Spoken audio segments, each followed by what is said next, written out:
오늘 우리가 다 함께 나눌 말씀은 고린도후서 1장 3절부터 9절까지의 말씀입니다. 본문을 한 절씩 교독하시겠습니다.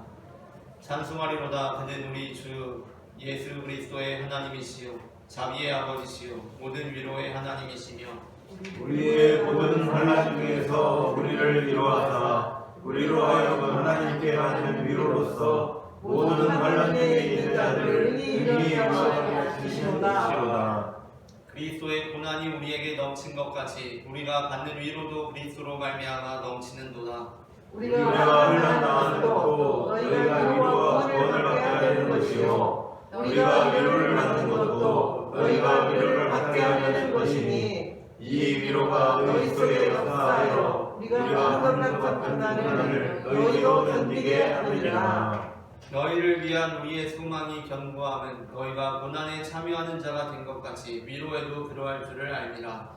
형제들아, 우리가 아시아에서 당한 고난을 너희가 모르기를 원하지 아니하니 힘이 없도록 심한 고난을 당하여 살 소망까지 끊어지고. 함께 읽겠습니다.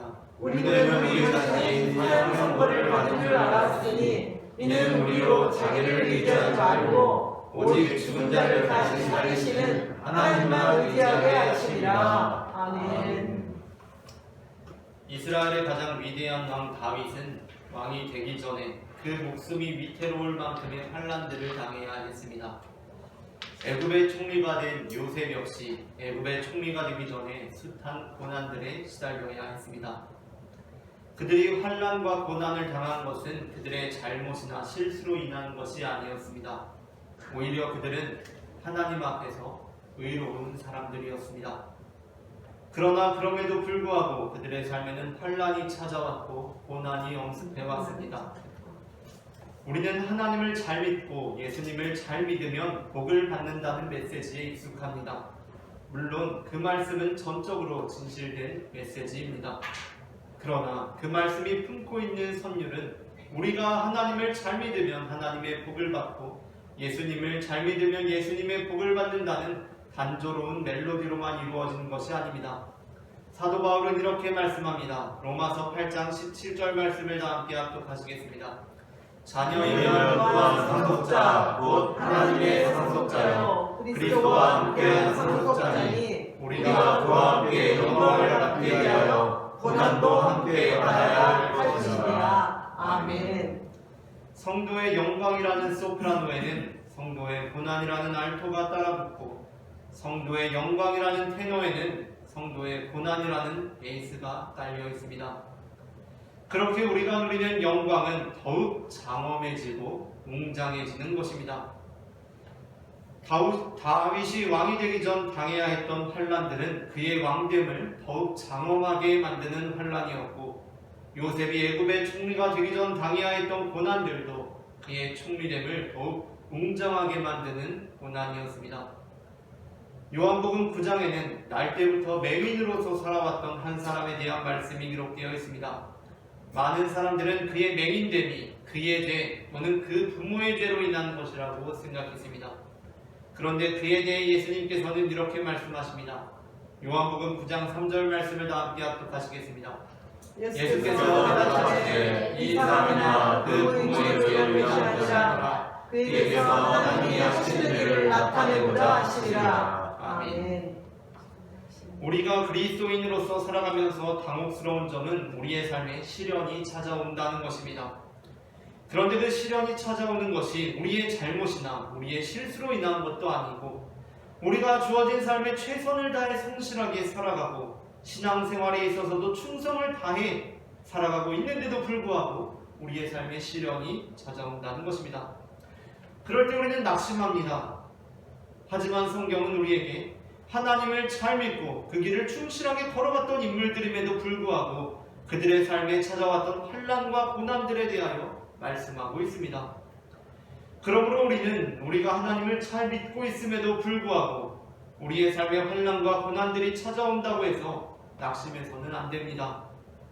오히려 우리는 그러한 상황 속에서 환난으로 인해 넘어진 다윗이 기어갔던 길, 고난으로 인해 쓰러진 요셉이 기어갔던 그 길을 기억해야 합니다.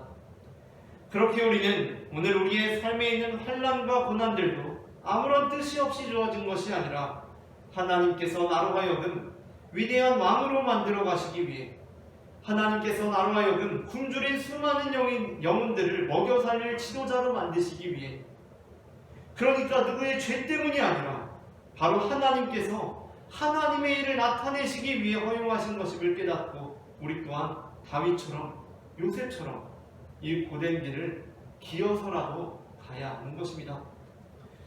오늘 우리는 우리가 환난당하는 것이라는 제목의 설교를 나눕니다. 제목을 제가 먼저 읽으면 따라 읽는 식으로 두 번 읽어보겠습니다. 우리가 환난당하는 것, 우리가 환난당하는 것, 우리가 환난당하는 것, 우리가 환난당하는 것. 전해지는 말씀을 통하여서 우리가 환난당하는 목적이 무엇인지 알게 되고, 환난 가운데에서도 낙심치 않고 주님만을 바라보므로 주님께서 우리의 환난을 통해 이루시고자 하시는 목적을 성취하는 성도가 되기를 소망합니다. 아멘. 그렇다면 하나님께서 우리에게 왜 환난을 허용하시는 것입니까? 먼저 첫째 함께 읽겠습니다. 첫째, 우리로 하여금 먼저 환난과 위로를 경험하게 함으로써 환난 중에 있는 자들을 능히 위로하는 자들이 되게 하기 위함입니다. 고린도후서 1장 3절부터 4절 말씀을 다 함께 합독하시겠습니다. 찬송하리로다. 그는 우리 주 예수 그리스도의 하나님이시요 자비의 아버지시요 모든 위로의 하나님이시며 우리의 모든 환난 중에서 우리를 위로하사 우리로 하여금 하나님께 받는 위로로서 모든 환난 중에 있는 자들을 능히 위로하게 하시는 이시로다. 아멘. 우리가 믿는 하나님께서는 어떠한 하나님이십니까? 하나님께서는 위로의 하나님이십니다. 하나님께서는 우리가 환난 중에 있을 때에 우리를 위로하시는 분이십니다. 그렇게 하나님께서는 우리로 하여금 모든 환난 중에 있는 자들을 위로하게 하십니다. 물론 여기서 우리가 환난 당하는 자들을 위로할 수 있기 위해 굳이 우리가 먼저 환난을 당할 필요까지 있느냐고 되묻는 사람들이 있을 수 있습니다. 그러니까 그냥 위로해 줄 수도 있을 것 같은데 우리가 굳이 그들을 위로하기 위해 먼저 고난당할 필요까지 있느냐는 것입니다. 우리는 내가 환난을 당하지 않았더라도 환난당한 사람을 충분히 위로할 수 있을 것이라고 생각합니다. 내가 실패하지 않았어도 나는 실패한 친구에게 위로의 한마디를 건넬 수 있습니다. 그것이 비록 나는 실패하지 않았지만, 나는 성공했지만 나만 성공했다고 좋아하는 것이 아니라 내가 성공했을 때 한쪽에서 실패의 눈물을 흘리고 있는 친구를 생각해서 그를 위로해주는 성숙한 사람의 모습이라고 할 수 있습니다. 하지만 세상에는 그 환난의 정도에 따라 만일 내가 그와 동일한 환난을 겪어보지 못했다면 차마 말이나 다른 어떤 위로의 표현으로도 도저히 위로가 안 되는 환난들도 있습니다. 초대교회 사도들과 성도들은 순전히 하나님의 지적인 계시를 통해 성자 하나님 예수 그리스도와 대속의 교리를 영적인 지식으로서 깨닫게 되지 않았습니다. 그러니까 무슨 계시를 받듯이, 지적인 계시를 받듯이 초대교회 사도들과 성도들이 성자 예수 그리스도 그리고 그 교리를, 대속의 교리를 깨닫게 되지 않았다는 것입니다. 만일 그랬다면 초대교회 사도들과 성도들은 하나님의 지적인 계시를 통해 알게 된 성자 예수 그리스도도 하나님이시며 그분을 통해 우리의 죄가 속함받았다는 영적인 지식을 전하다가 당하게 된 큰 환난과 핍박을 견뎌내기가 몹시 어려웠을 것입니다. 하나님께서는 초대교회가 예수 그리스도의 복음을 전하다가 당하게 될 환난에 대해서 아셨습니다. 그것은 지적인 계시를 통해 받았다고 하더라도 동일하게 임할 핍박과 환난이었습니다. 그래서 하나님께서 택하신 방법은 무엇입니까? 하나님께서는 그저 그러한 순전히 영적인 지식으로 그들에게 계시해 주셔서 2000년 전 팔레스타인에 살고 있던 어떤 사람들에게 영적 지식을 획득하게 하신 것이 아니라 하나님께서 전인격적인 육화를 통해 인간이 되셔서 사도들과 교회가 당해야 할 환난을 먼저 당하시는 것이었습니다. 하나님께서는 초대교회 사도들과 성도들에게 하나님의 계시를 통해 성자 하나님 예수 그리스도와 대속의 교리를 영적인 지식으로서 깨닫게 하지 않으시고 친히 인간의 몸을 입고 오셔서 그들이 당할 환난과 고난을 먼저 당하셨습니다. 그러므로 우리는 우리가 환난 중에 있을 때, 고난 중에 있을 때 예수 그리스도를 통해 위로를 얻을 수가 있는 것입니다. 아멘. 히브리서 4장 14절부터 15절 말씀을 다 함께 합독하시겠습니다. 그러므로 우리에게 큰 대제사장이 계시니 승천하시니 곧 하나님의 아들이시라. 우리가 믿는 도리를 굳게 잡을지어다. 우리에게 있는 대제사장은 우리의 연약함을 공정하지 못하시리가 아니요 모든 일에 우리와 똑같이 시험을 받으시오니 죄는 없으시니라. 아멘. 이처럼 하나님께서는 친히 먼저 고난을 당하심으로 우리의 고난에 대한 진정한 위로자가 되셨습니다. 이는 우리의 환난과 고난에 대해서도 마찬가지입니다. 우리는 환난을 당함으로 환난당한 자들의 진정한 위로자로 서게 됩니다. 우리가 고난을 당함으로 고난당하는 자들의 진정한 위로자가 될 수 있는 것입니다. 다음으로 둘째 함께 읽겠습니다. 둘째, 우리로 하여금 현재의 고난을 넉넉히 경험하게 함으로 나중에 위로와 넉넉히 받는 자들이 되게 하기 위함입니다. 고린도후서 1장 5절부터 7절 말씀을 다 함께 합독하시겠습니다. 그리스도의 고난이 우리에게 넘친 것 같이 우리가 받는 위로도 그리스도로 말미암아 넘치는도다. 우리가 환난당하는 것도 너희가 위로와 구원을 받게 하려는 것이요 우리가 위로를 받는 것도 너희가 위로를 받게 하려는 것이니 이 위로가 너희 속에 역사하여 우리가 받는 것 같은 고난을 너희도 견디게 하느니라. 너희를 위한 우리의 소망이 견고함은 너희가 고난에 참여하는 자가 된 것 같이 위로에도 그러할 줄 알리라. 아멘. 사도 바울은 고린도 교회가 고난에 참여하는 자가 된 것으로 인해, 그러니까 고상하게 표현해서 고난에 참여하는 자가 된 것이지 말 그대로 고린도 교회가 고난당하게 된 것으로 인해 걱정하거나 안타까워하거나 안쓰러워하지 않습니다. 아니, 사람이 고난을 당하고 있으면 좀 안타까워하고 안쓰러워하면서 그 아픔에 공감해 주어야 정상 아닙니까? 하지만 그러한 면에서 그리스도인들은 이 땅의 사람들과는 다른 관점을 가지고 있는, 세상이 보기에는 비정상적인 사람들입니다. 물론 바울도 고난당하고 있는 고린도 교회를 위로는 합니다. 그러나 바울은 너희가 고난을 당하고 있다고 하니 우리의 소망이 견고하다 라고 분명히 말씀합니다. 길동이를 군대에 보낸 지 한 달 정도 지난 뒤에 드디어 길동이 엄마는 그토록 기다리던 길동이의 전화를 받게 되었습니다. 길동이는 한 달 만에 연락이 닿은 어머님께 그간 훈련이 얼마나 힘들고 고되었는지 말씀을 드렸습니다. 길동이 엄마는 그러한 길동이의 이야기를 들으면서 얼마나 눈물이 났는지 모릅니다. 그러나 통화를 마치고 시간이 흘러감에 따라 길동이의 엄마의 마음에는 묘한 든든함이 생겨났습니다. 그것은 군에서 그렇게 훈련을 시킨다고 하니 우리나라가 전쟁이 나도 안전하겠구나 라는 생각이 들었기 때문이었습니다. 그런데 만일 한 달 만에 연락이 온 길동이가 엄마, 나 와보니까 되게 편해 이런다면 어떻겠습니까? 그냥 훈련 힘들다고 하니까 다 빼줘. 나 화생방도 안 하고 행군도 안 하고 아무것도 안 했어. 총도 안 쐈어. 나 무섭다고 안 하겠다고 해서 수류탄도 나 안 던졌어. 안 하는 사람 다 빼주니까 한 대여섯 명밖에 안 던지던데? 이렇게 말한다면 당장 길동이 엄마의 마음은 편할지도 모르겠습니다. 아이고 내 새끼 그래 편하게 있구나. 다행이다. 걱정했는데 할지 모르겠습니다. 그러나 시간이 지나면서 좀 기분이 이상하지 않겠습니까? 아니 무슨 사나이로 태어났다고 이 땅에 위대한 사명을 부름받고 군대로 데려가더니 그렇게 눕혀만 놓으면 그게 군대인가 싶지 않겠습니까? 이러다가 전쟁이라도 나면 진짜 그냥 나겠구나 라는 생각이 들지 않겠습니까? 혹시 불안해지지 않겠습니까? 이 나라가 어떻게 되려고 그러냐? 라는 생각이 들지 않겠습니까? 바울은 너희가 고난을 당하고 있다고 하니까 내가 참 든든하다 라고 합니다. 그렇다면 바울은 왜 고난당하고 있는 고린도 교회를 보면서 든든해하고 있는 것입니까? 제정신 아닌 것 아닙니까? 비정상인 것 아닙니까?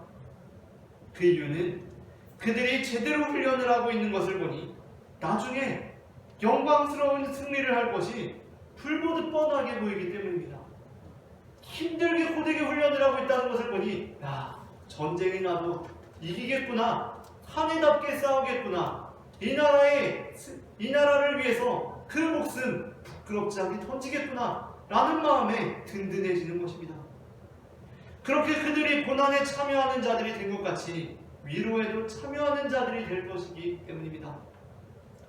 마태복음 5장 4절에서 예수님께서는 애통하는 자는 복이 있나니 라고 말씀하셨습니다.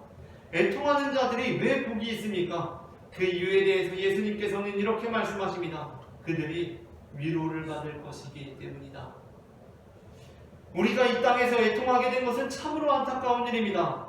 애지중지 키운 아들이 군에 가서 너무 힘들다고 하니까 그 부모 가슴이 찢어지지 않는 부모가 어디 있겠습니까? 그러나 예수님께서는 그것이 복이라고 하십니다. 그 이유는 우리가 하늘의 위로를 받을 것이고 그 위로는 이 땅에서의 애통을 완전히 잊게 할 만한 위로가 될 것이기 때문입니다.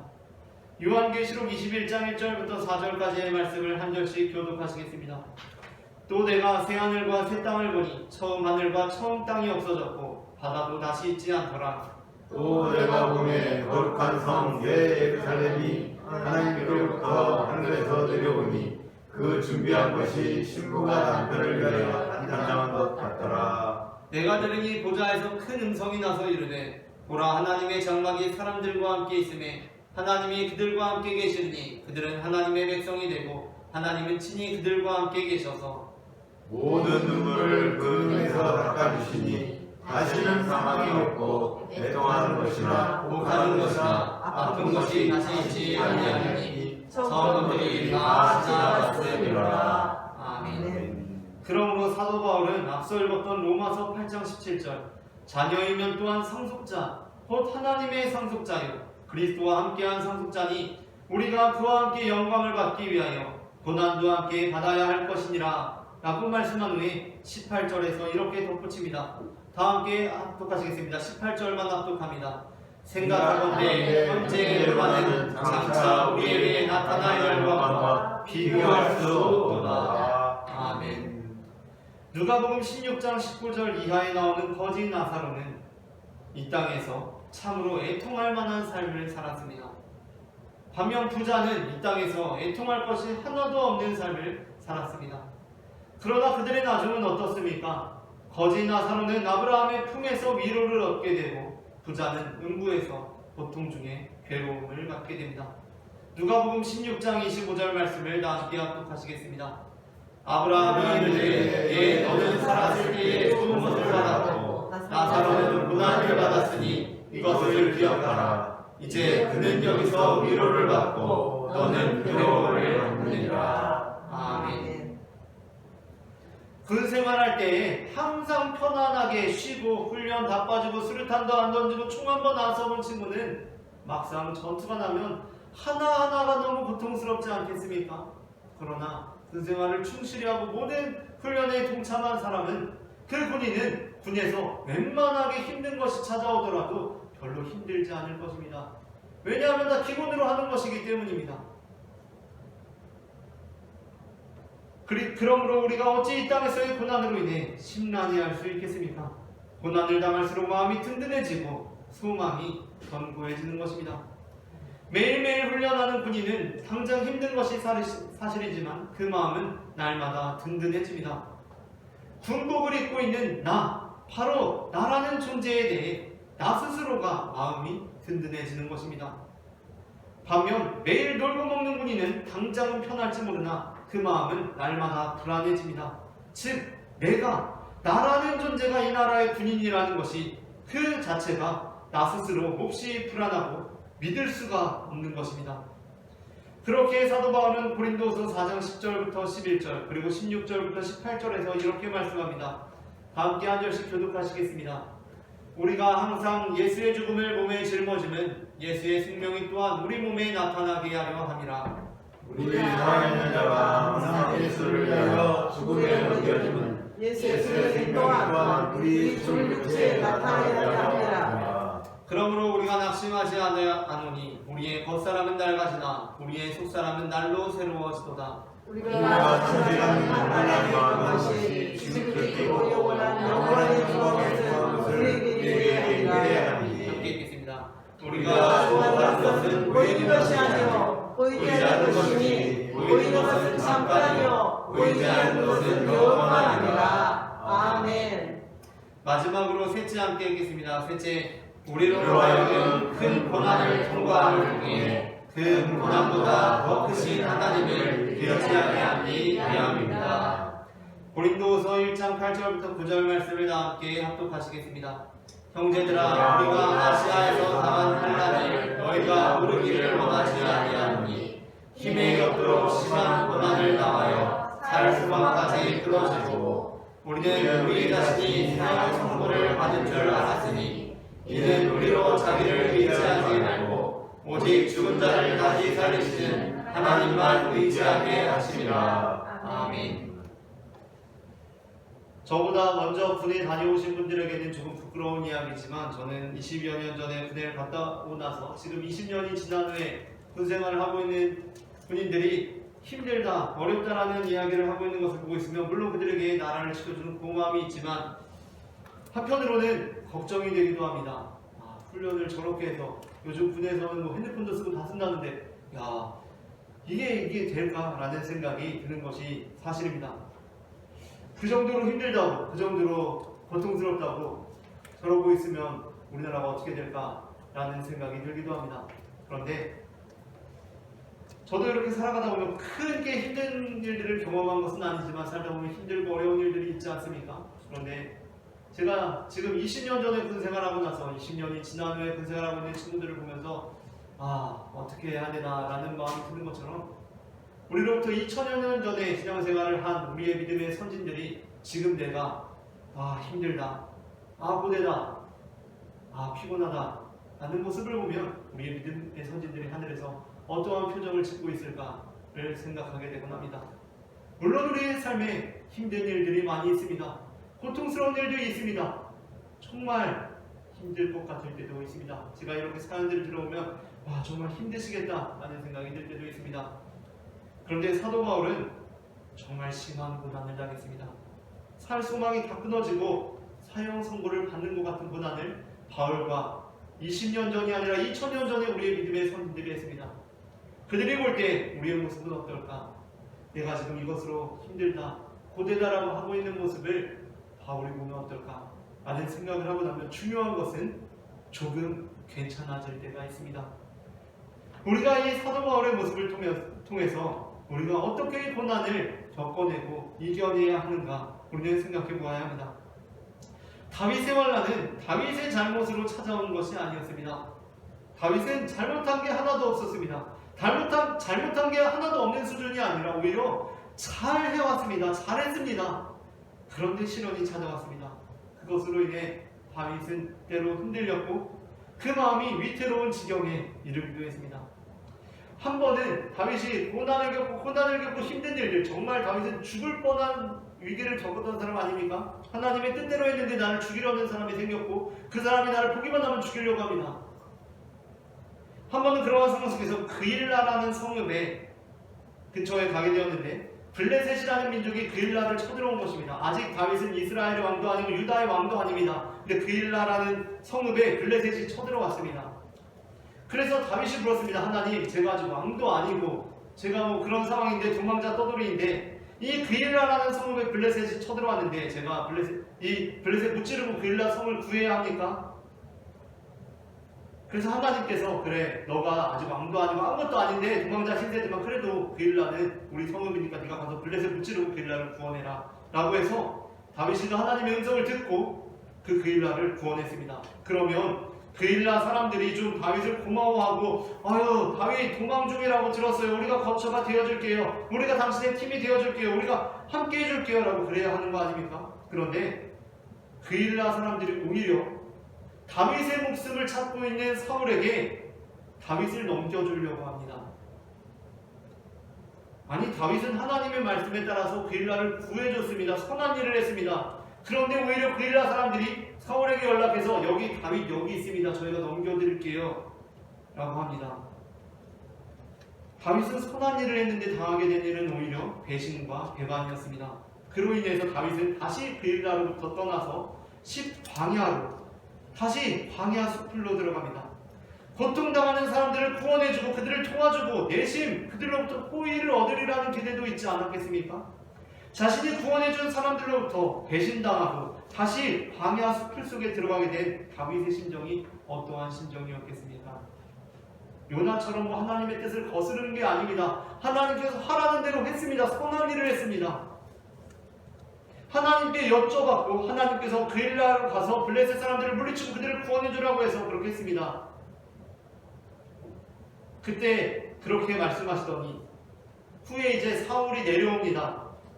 그래서 하나님께 이렇게 여쭙습니다. 하나님, 그일라 사람들이 저를 사울에게 넘겨주려고 하는 것 같은데 하나님, 정말 이 그일라 사람들이 저를 사울에게 넘겨줄까요? 제가 인간적으로 생각할 때 그게 말이 안 되는 것 같아요. 내가 얘네를 도와줬잖아요. 그러니까 얘네가 나를 도와줘야 될 것 같은데 어디서 들리기를 얘네가 나를 사울한테 넘겨준대요. 하나님 맞나요? 라고 물어보니까 하나님께서 그래, 그들이 너를 넘길 것이다 라고 말씀하십니다.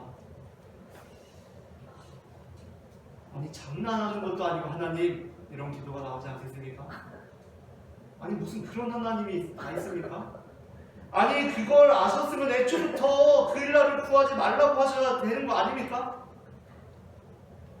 아니면 사울이 지금 나를 찾으러 온다. 그런데 그일라가 너를 넘겨주려고 한다. 근데 다윗아 걱정하지 마. 내가 한번 애써볼게. 잘 얘기해볼게. 그일라 사람들 잘 설득해볼게. 라고 해줘야 되는 거 아닙니까?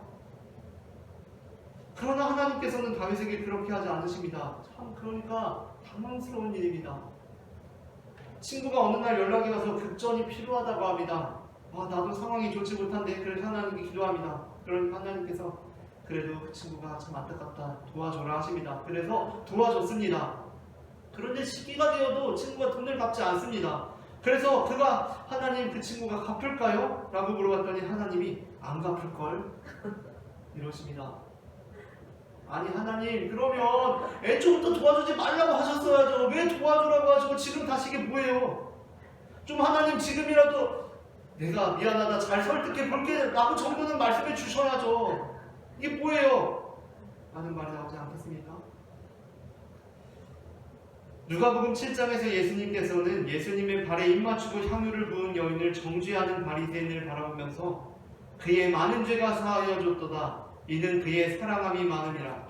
사함을 받은 일이 적은 자는 적게 사랑하느니라 라고 말씀하셨습니다. 이는 환난에 대해서도 마찬가지입니다. 사무엘상 23장은 하나님께서 다윗에게 그일라 사건을 통해 깨닫고자 하셨던 것이 무엇이었는지에 관해 이렇게 말씀하십니다. 그일라 사건에 이어지는 15절부터 17절 말씀을 한 절씩 교독하시겠습니다. 다윗이 사울이 자기의 생명을 빼앗으려고 나온 것을 보았으므로 그가 10광야 수풀에 있었더니 사울의 아들 요나단이 일어나 숲에 들어가서 다윗에게 이르러 그에게 하나님을 힘있게 이야기하였는데 곧 요나단이 그에게 이르기를 두려워하지 말라. 내 아버지 사울의 손이 내게 미치지 못할 것이요 너는 이스라엘 왕이 되고 나는 내 다음이 될 것을 내 아버지 사울로 안다. 아멘. 다윗이 작은 환난들만 겪었다면 다윗은 그 가운데 인도하시는 하나님도 기껏해야 그 작은 환난보다 조금 더 큰 하나님으로 이해하게 됩니다. 그러니까 작은 환난을 겪었다면 그가 이해하고 있는 하나님 역시 작은 하나님이라는 것입니다. 그러나 큰 환난을 겪은 다윗이 깨닫게 된 것은 그 가운데 인도하시는 하나님은 그 내가 겪은 큰 고난보다 더 큰 하나님이라는 것이었습니다. 말씀을 마칩니다.